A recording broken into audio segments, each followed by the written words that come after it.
Quelqu'un a dit, votre comportement parle, vos paroles parlent, mais votre comportement parle plus que vos paroles. Les comportements parlent plus que les paroles. Mes frères, que Dieu nous aide, en tout cas à influencer positivement les autres. Que Dieu nous aide à être un bon modèle. Pourquoi être un modèle? Un dernier élément de réponse. Un quatrième, c'est que la vie d'un homme modèle rend gloire. Être un modèle. L'idée des modèles s'applique de manière particulière dans 3 cadres différents. Dans la vie familiale, dans les ministères et dans la vie professionnelle. La fois passée, nous avons parlé du cadre familial. Aujourd'hui, penchons-nous sur les cadres du ministère. Mais notons déjà que certaines particularités liées au ministère ne seront pas évoquées dans notre réflexion. Ce qui est vrai aussi, c'est que d'autant plus qu'on ne peut dissocier la vie familiale de la vie professionnelle, ni de la vie spirituelle ou du ministère, ce qui a été dit au sujet de la vie familiale est aussi valable de manière générale pour le ministère. Ce matin, j'aimerais que nous notions que les valeurs, les attitudes, les enseignements d'un leader ou d'un serviteur influent sur les fidèles et influent de manière particulière ou générale sur les autres. Ces valeurs, ces attitudes, ses enseignements, son comportement, sa vie influent sur les autres, influent sur l'Église, influent sur les fidèles. C'est vraiment ce que nous découvrons dans la relation entre Paul et Timothée. Lisons ensemble un texte intéressant que nous allons exploiter ensemble, 1 Timothée 4,12. Que personne ne méprise ta jeunesse, mais sois un modèle pour les fidèles en parole, en conduite, en charité, en foi, en pureté. Une autre version dit: efforce-toi d'autant plus d'être un modèle pour le croyant par tes paroles, par ta conduite, ton amour, ta foi, la fidélité et ta pureté. Ce texte est l'une des recommandations de l'apôtre Paul à Timothée. Vous savez, Timothée a été doublement impacté dans sa vie. Pour la première fois, il a été positivement impacté dans sa famille. Il est issu d'un père grec, un païen, mais d'une mère juive. Et la Bible nous fait voir que depuis son enfance, Timothée connaissait les saintes écritures. 2 Timothée 3,15. Il les connaissait depuis son enfance. Et l'on voit que c'était à cause d'abord de sa grand-mère, de la foi sincère d'abord de sa grand-mère qui connaissait le Seigneur, qui a marché avec Dieu, qui avait une foi sincère. Sa grand-mère Loïs, il n'y a pas que sa grand-mère Loïs, il y a aussi sa mère Eunice. Dans 2 Timothée 1,5, nous voyons cela. Sa vie influencée d'abord dans sa famille. Nous avons dit que la famille joue un grand rôle dans la vie des enfants. Père et mère sont appelés à être des modèles pour eux. Les enfants ont besoin de repères de la part de ses parents, des repères. Et Timothée a des repères. C'est vrai, comme la Bible dit, comme je viens de le dire, son père était grec, mais sa mère et sa grand-mère ont exercé une influence positive sur sa vie. Sa vie a été complètement impactée, complètement transformée. Ça, c'est donc le premier impact, la première influence est le venu de sa famille. Que nos familles jouent leur rôle, que chaque famille joue le rôle, n'est-ce pas, qu'il faut auprès des enfants. Et nous aurons des familles heureuses et des enfants déjà préparés à affronter la vie, des enfants déjà préparés à rencontrer le Seigneur, à marcher avec lui, à les servir de tout leur cœur avec zèle. Ils seront eux-mêmes aussi des modèles et par eux, d'autres viendront au Seigneur. Par eux, n'est-ce pas, des foyers stables vont se multiplier. Donc Timothée a d'abord été influencé dans sa famille. La deuxième influence est venue de Paul. Il a été positivement influencé par lui. Paul l'appelle mon fils. Mon fils. On voit donc que Timothée avait un père spirituel. Il n'est pas sorti du néant. Il a un père spirituel. Il a un mentor. Paul était pour lui un mentor. Il l'a guidé dans sa vie et il l'a préparé à être l'instrument entre les mains de Dieu au service des autres, au service des églises. Timothée a un mentor. Dans le mentoring, à travers les relations intentionnelles, Philippe Jesk soutient que nous avons besoin de ceux-là qui, autour de nous, ont appris à être des hommes pieux d'influence et pouvant modeler notre comportement. Nous avons besoin d'eux. Il ajoute en disant, nous avons tous besoin de ces mentors, ceux qui ont pu avancer avant et pouvant nous aider avec ajout et perspective. Ceux-là peuvent nous aider à établir des habitudes et des fondements bien portants.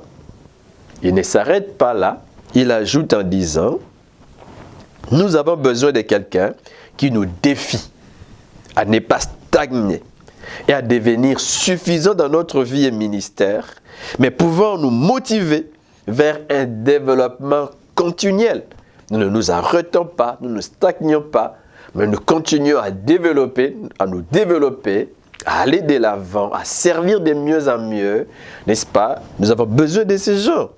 Et finalement, il dit, des pareils mentors peuvent alors nous aider à bien terminer, remplissant le but que Dieu a pour notre vie. Timothée avait ses mentors. Et ses mentors, c'était Timothée.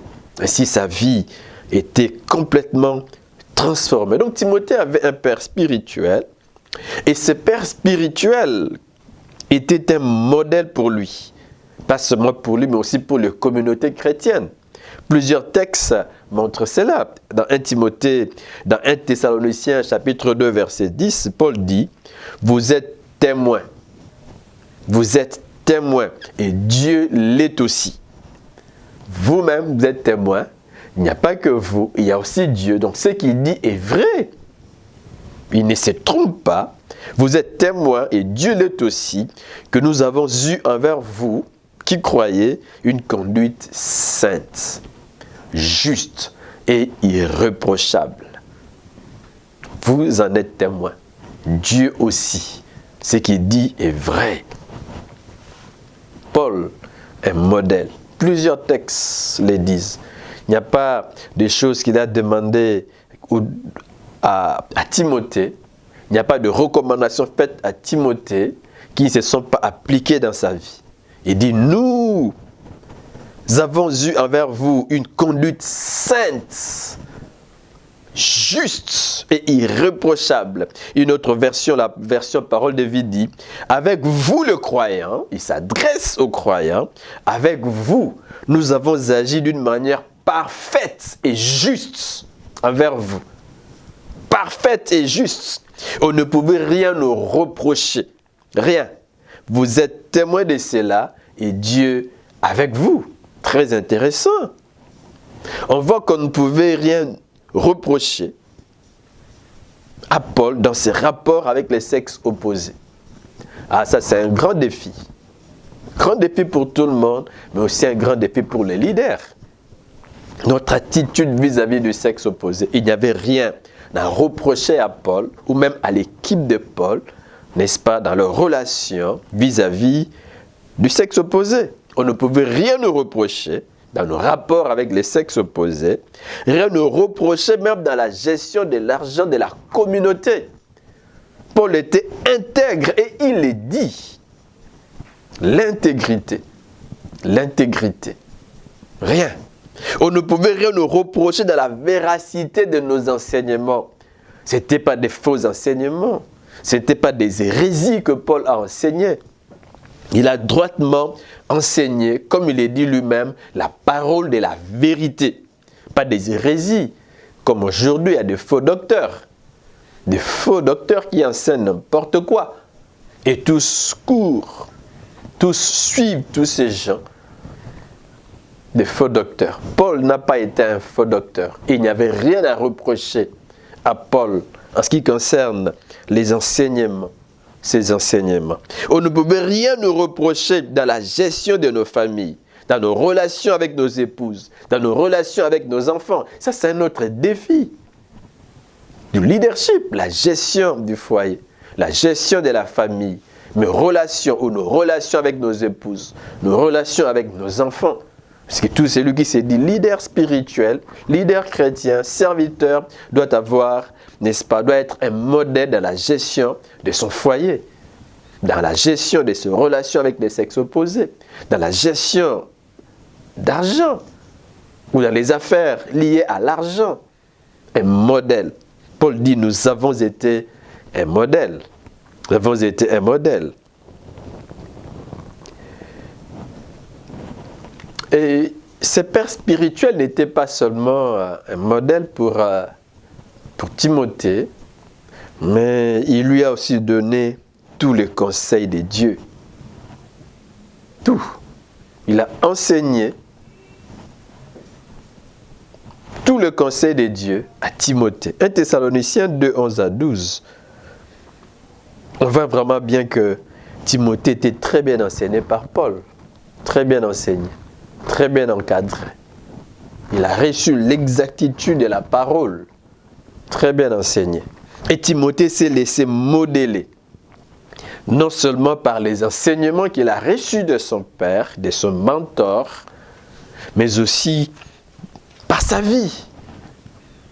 Les enseignements ont impacté sa vie. Ça ne s'est pas arrêté au niveau des enseignements, mais aussi la vie.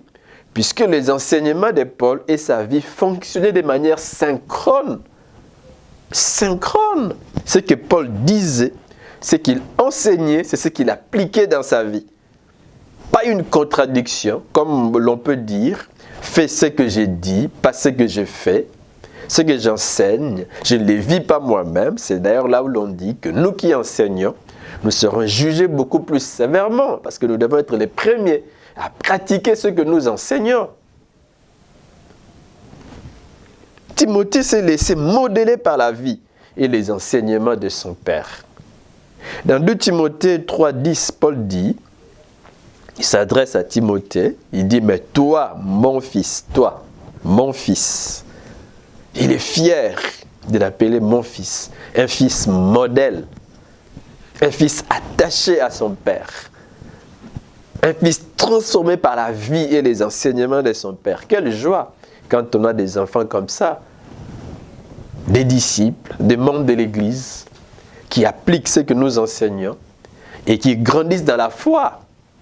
Vous savez, lorsque Jean écrit à Gaius, il dit « Je n'ai pas de plus grande joie que d'apprendre que mes enfants marchent dans la vérité. » Gaius marcher dans la vérité, c'est une joie. C'est une grande joie pour un père, une grande joie pour un leader de voir les membres de l'Église atteindre une certaine maturité spirituelle, une grande joie de voir des disciples, de voir des gens que l'on encadre, avancer, progresser, grandir dans la foi et servir avec fidélité, avec constance. Quelle joie!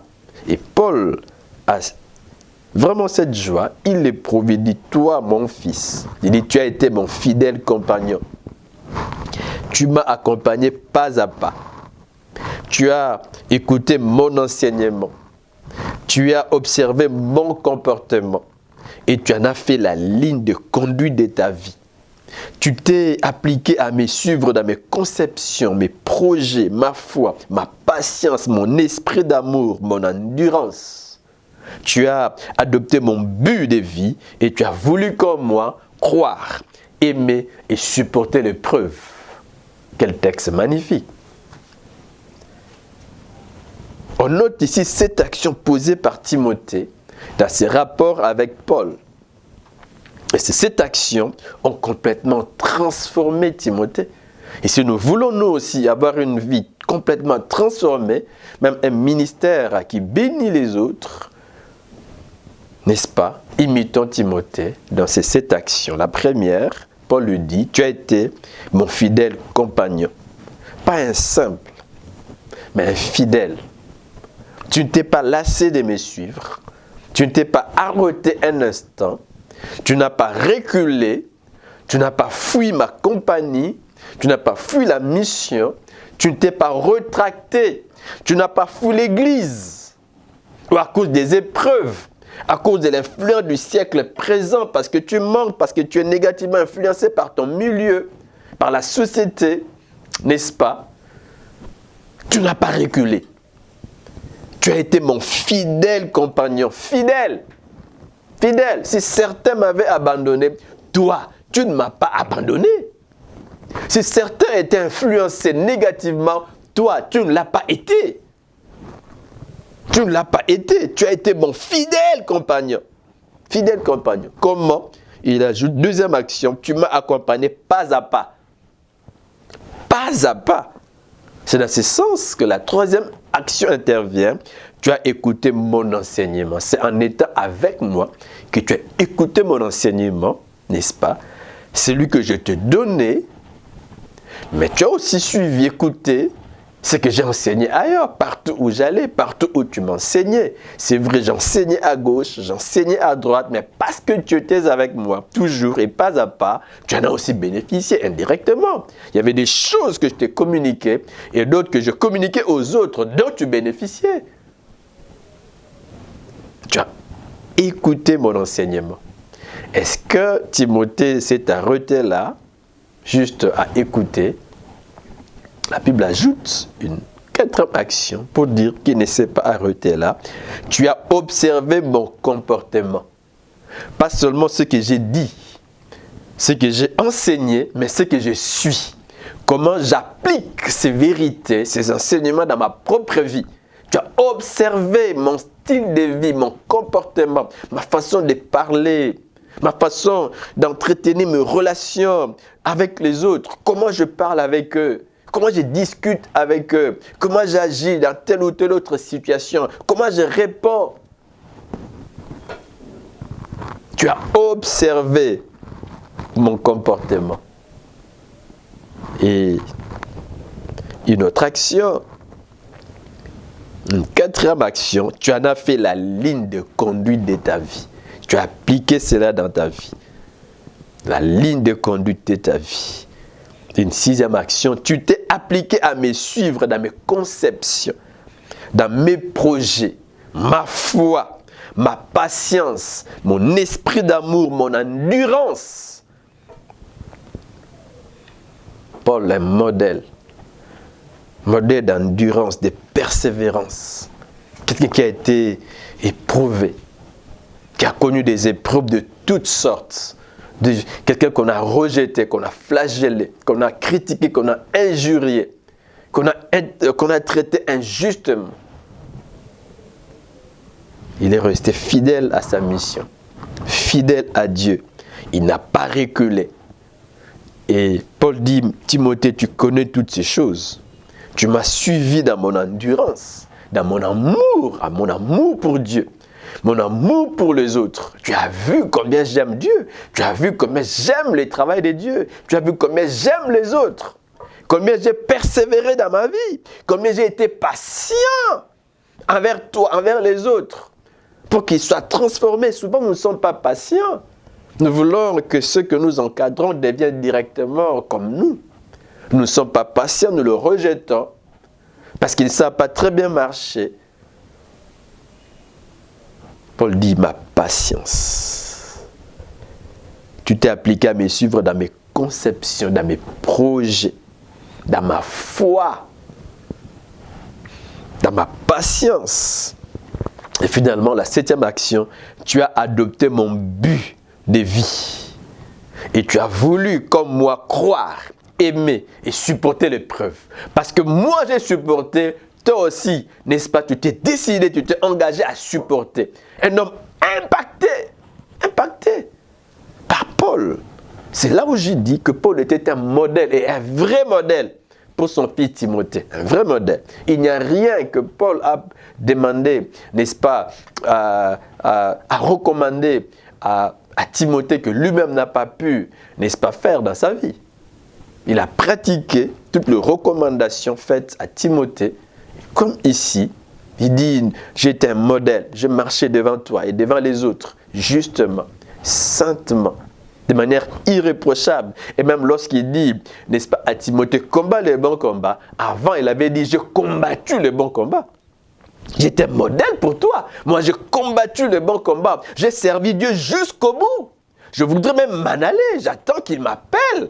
Je suis prêt à tout. Je sais ce qui m'attend. J'ai combattu le bon combat. Et il dit à Timothée, toi aussi, combat le bon combat.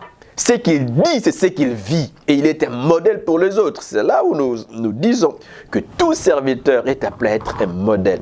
Impacter les autres par son enseignement. Impacter les autres par sa vie. C'est ce que Paul a fait dans ses relations avec Timothée. Et c'est parce que Timothée était sous l'autorité de Paul que sa vie spirituelle a été impactée et développée. Il a eu un caractère transformé. Il était devenu un disciple accompli. Il s'est laissé modeler par Paul. Il a suivi et ses enseignements et sa vie. Et sa vie.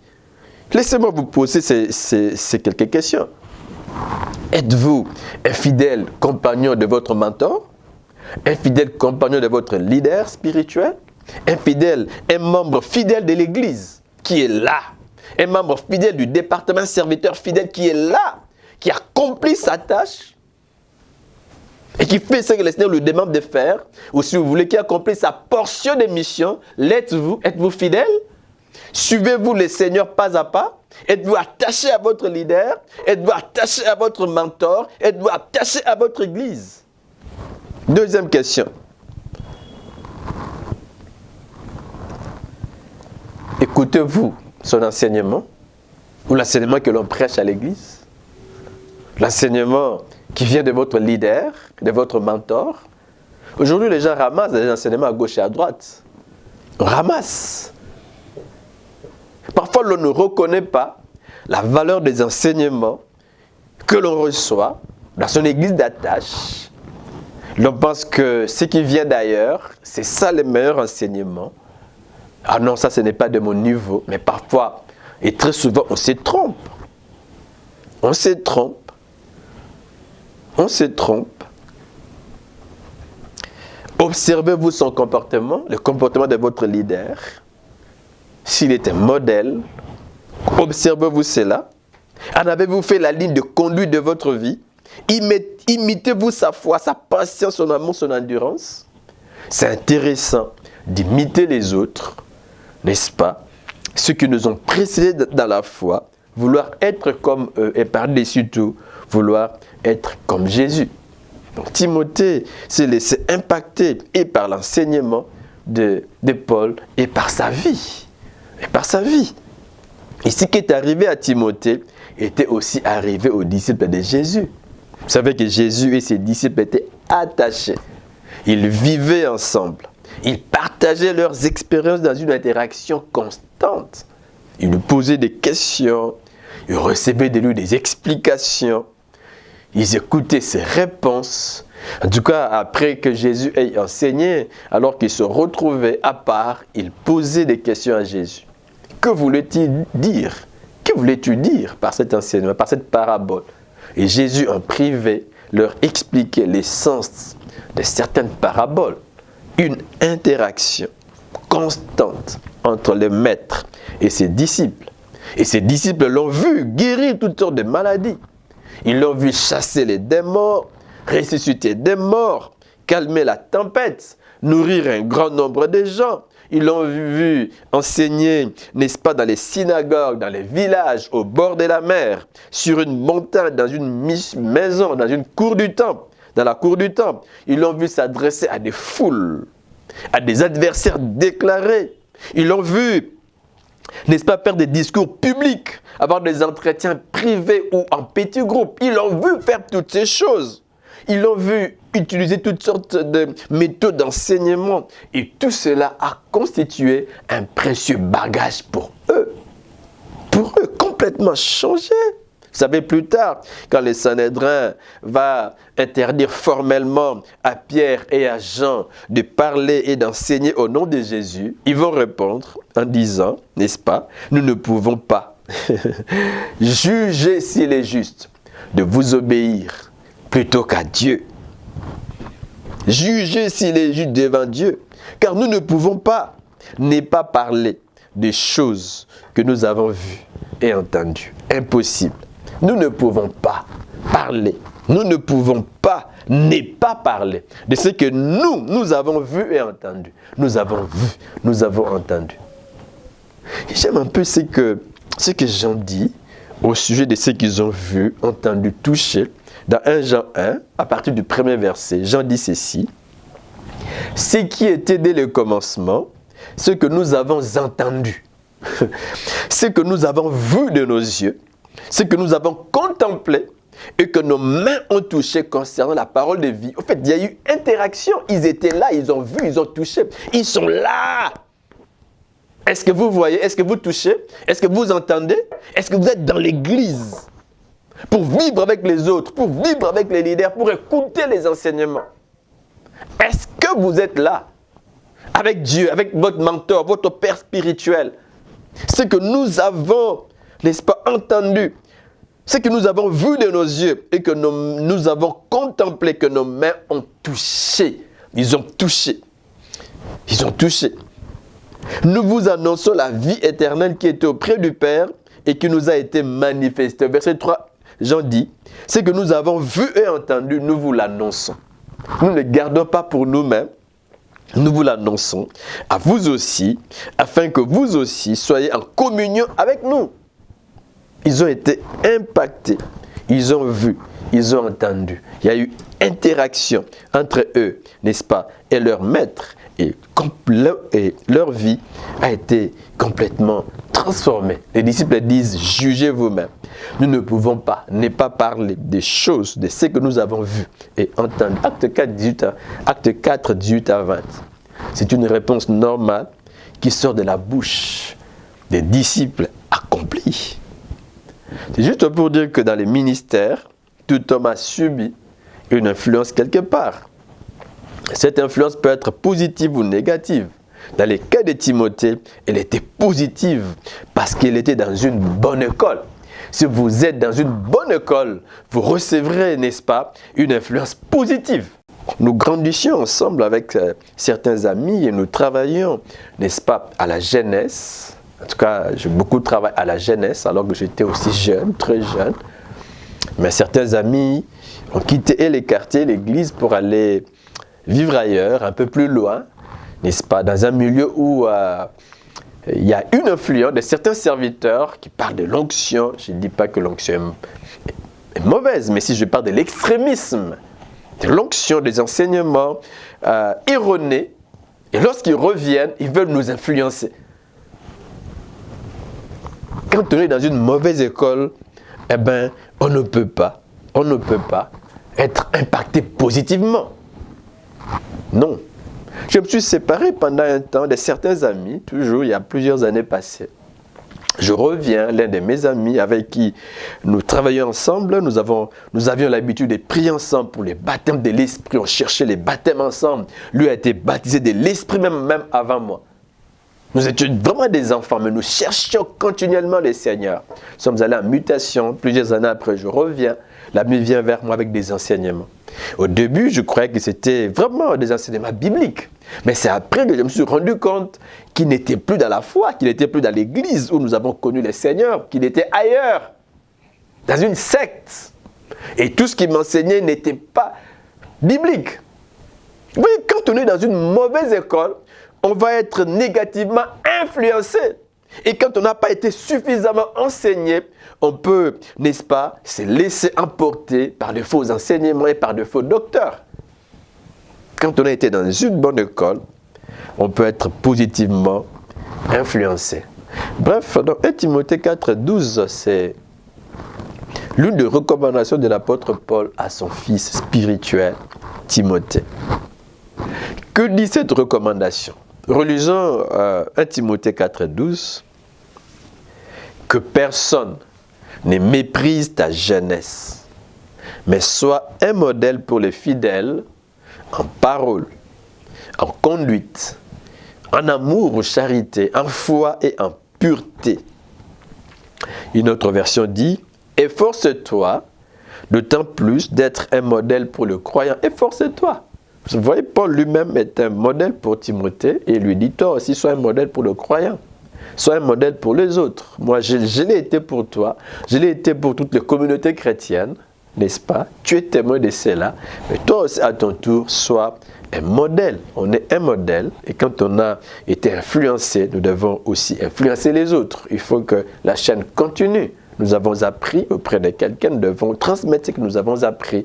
Nous avons eu des modèles, des mentors, soit aussi des mentors pour les autres et des modèles pour eux. N'est-ce pas? Efforce-toi d'autant plus d'être un modèle pour le croyant, par tes paroles, par ta conduite, par ton amour, ta foi, ta fidélité et ta pureté. Bref, Paul précise 5 domaines de la vie de Timothée où il est appelé à être un modèle pour le croyant. Oui, Timothée, tu dois être un modèle, mais c'est dans ces 5 domaines particuliers. Ou si tu veux être un modèle, développe ces 5 vertus. La parole, la conduite, l'amour, la foi, la pureté. Et tout serviteur doit se montrer un modèle pour le croyant par la parole, par la conduite, par l'amour, par la foi, par la pureté. Ce sont donc des vertus qu'il doit développer dans sa vie. Parlons de la première vertu, la parole. Être un modèle par la parole. En tout cas, ici, je vois une bouche disciplinée. 2 idées. La première, c'est une bouche disciplinée. N'est-ce pas? Un homme qui est un modèle en parole discipline sa bouche. Éphésiens 4, 29. Qu'il ne sorte de votre bouche aucune parole mauvaise. Aucune. Aucune de votre bouche. Mais s'il y a lieu, quelques bonnes paroles qui servent à l'édification et communiquent une grâce à ceux qui l'entendent. Ce qu'il faut éviter de faire, c'est de faire sortir de sa bouche, n'est-ce pas, de mauvaises paroles. Ça, il faut vraiment éviter. Paul interdit et de l'autre, il encourage en disant, voilà, s'il y a lieu, quelques bonnes paroles. S'il faut que des paroles sortent de nos bouches, ça doit être de bonnes paroles. Des paroles qui servent à l'édification des autres. Des paroles qui communiquent une grâce.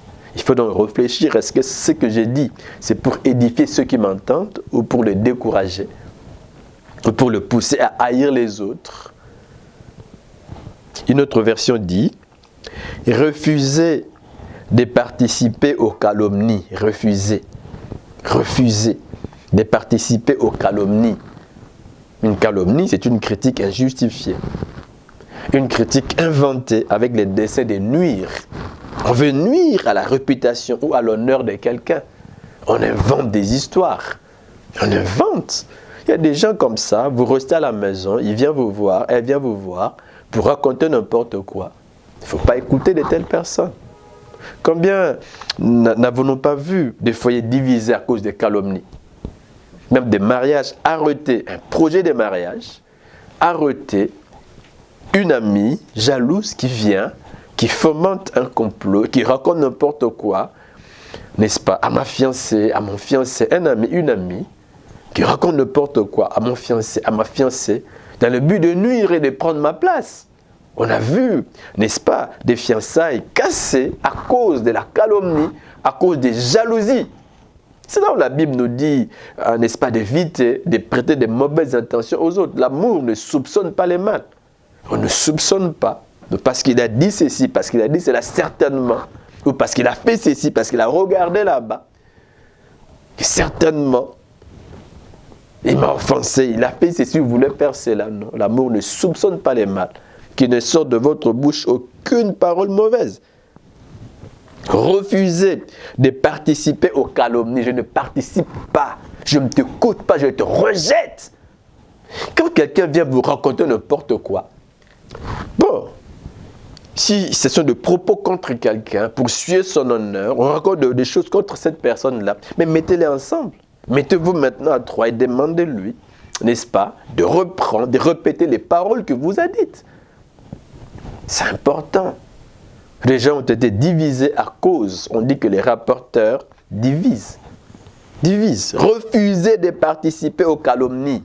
Ne laissez aucun propos blessant ou inconvenant ou simplement inutile de franchir les seuils de vos lèvres.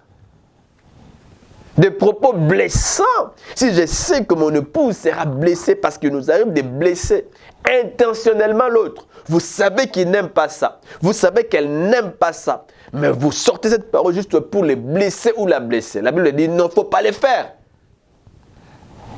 Pas de propos blessants, pas de propos inconvénients, pas de propos inutiles. On veut seulement amuser la galerie et leur raconte n'importe quoi. Paul dit non. Ce n'est pas être un modèle en parole. Si de propos inconvénients sortent de nos bouches, ne les laissez pas franchir les seuils de vos lèvres. Donc c'est pour dire que l'on peut, n'est-ce pas, savoir ce que l'on veut dire, mais que l'on doit réfléchir avant de parler. Si c'est pour blesser, je dis non. Vous voyez que c'est une discipline qu'on doit s'imposer avec notre bouche. Une discipline. Je ne dis pas n'importe quoi. Je ne raconte pas n'importe quoi. Je réfléchis. Je tourne la langue plusieurs fois avant de pouvoir parler. Cherchez les mots qui aident et encouragent. Est-ce que ce que j'ai dit va aider, va encourager, va consoler ou va décourager, va mettre celui-ci ou celui-là en colère? Que chacune de vos paroles contribue au progrès spirituel des autres. Dites à propos. Elles pourront être les moyens par lesquels Dieu bénira ceux qui vous entendent. Ah, mes frères, c'est clair. Un modèle en parole. Une bouche qui ne raconte pas n'importe quoi. Une bouche qui réfléchit avant de faire sortir un propos, avant de faire sortir, de lâcher des mots, de lâcher des paroles. Une bouche qui réfléchit. Pas de calomnies, pas de propos inconvénients. Non! Non! Job a dit, j'ai fait un pacte avec mes yeux. Mais nous pouvons dire, j'ai fait un pacte avec ma bouche. Faisons un pacte avec nos bouches. Ephésiens 5:4. Qu'on n'entende ni paroles déshonnêtes, ni propos insensés, ni plaisanteries, choses qui sont contraires à la bienséance. Qu'on entende plutôt des actions de grâce. Je ne me plains pas. Il n'y a pas de propos déshonnêtes ou insensés. Il n'y a pas de plaisanteries. Je ne dis pas n'importe quoi. Mais de ma bouche sortent des actions de grâce. Des actions de grâce. Donc, un modèle en parole, c'est celui qui discipline sa bouche, premièrement. Deuxièmement, c'est celui qui parle selon la vérité. C'est vrai, c'est aussi dans le sens de la discipline. Mais de manière particulière, ici, il parle selon la vérité. Ce n'est pas un menteur. Non. Il parle selon la vérité. Et la Bible nous fait voir que c'est de l'abondance du cœur que la bouche parle. Si votre cœur est rempli de bonnes choses, eh bien, ce sont de bonnes choses qui sortiront de votre bouche. Si votre cœur est rempli de mauvaises choses, ce sont des mauvaises choses qui sortiront de votre bouche. Luc 6:5, c'est de l'abondance du cœur que la bouche parle. Ce qui remplit le cœur de quelqu'un, voilà ce qui sort de sa bouche. Qu'est-ce qui remplit votre cœur? Vous ne serez pas un modèle si votre cœur est rempli de mauvaises choses, des mensonges, des calomnies, etc. Malheureusement, l'on rencontre parmi les chrétiens des mensonges, des calomnies. On rapporte n'importe quoi et l'on divise. L'on divise. Voilà, tel a dit ceci. Si vous avez entendu cette personne prononcer des paroles ou critiquer quelqu'un d'autre, calomnier quelqu'un, un membre de ta famille, un membre de l'église, parle-lui. Il faut lui parler, il faut le corriger sur le champ. Il ne faut pas rapporter, voilà, tel a dit, pour le diviser. Ça, c'est un péché et c'est très mauvais. Des familles sont divisées à cause des calomnies, parce que l'on a rapporté. L'église divisée à cause des calomnies. Un groupe qui ne s'entend pas avec un autre, dans un même département, mais on ne s'entend pas parce que j'ai entendu dire que. Si vous avez entendu dire que, allez demander, posez la question, mon frère, ma soeur, est-ce que c'est vous qui avez réellement dit ceci? Tellement rapporté ceci, tellement rapporté cela. Retrouvez-vous, mettez cela au clair. Ne prenez pas déjà votre position dans votre coin. Vous haïssez la personne parce qu'il a dit ceci, elle a dit cela, alors que ce n'est pas vrai. Modèle par la parole. Modèle. Nous devons, donc, serviteurs, être des modèles. Nous devons, chrétiens de manière générale, être des modèles. Modèles en parole. Modèle en parole. Paul ne s'arrête pas au niveau de la parole et dit, Timothée, tu dois aussi être un modèle en conduite. Et il a continué. Et nous allons aussi continuer prochainement avec 1 Timothée 4,12, avec, n'est-ce pas, les 5 vertus, n'est-ce pas, qu'il faut développer en tant que serviteur, mais aussi en tant que chrétien, pour être un modèle selon les recommandations de Paul à Timothée. J'ai prié que Dieu nous bénisse, et que Dieu nous aide à être positivement impactés et aussi à impacter positivement le croyant, impacter positivement les autres, à appliquer les enseignements que nous recevons de nos encadreurs, de nos mentors, et à intérioriser, pas seulement leurs enseignements, mais aussi leur vie. Mais nous-mêmes aussi, soyons, n'est-ce pas, influençons les autres par notre enseignement et par notre style de vie, et Dieu sera béni. Je voudrais, Seigneur, te dire merci. Merci pour ta parole. Aide-nous à être des modèles. Modèles en parole. Être des modèles à influencer positivement les autres. Et surtout à chercher à être dans une bonne école où nous pouvons être impactés positivement pour la seule gloire de ton nom. Nos vies entre tes mains. Sinon, je prie pour tous ceux qui ont besoin de ta grâce dans leur vie spirituelle, ta grâce dans leur ministère, que tu le rencontres. Tous ceux qui ont besoin de ta grâce dans leur vie familiale, dans leur vie professionnelle, dans leurs activités, que tu étendes ta main sur eux. J'ai prié pour tous ceux qui me suivent, tous ceux qui me regardent, tous ceux qui m'écoutent, afin que ta faveur les touche et leur fasse du bien. Que Dieu vous bénisse, que Dieu exauce votre prière, que Dieu vous guérisse, vous qui êtes malades, et que Dieu reste à jamais votre Dieu et votre soutien. Au nom de Jésus, soyez bénis et bon dimanche à tous. Merci.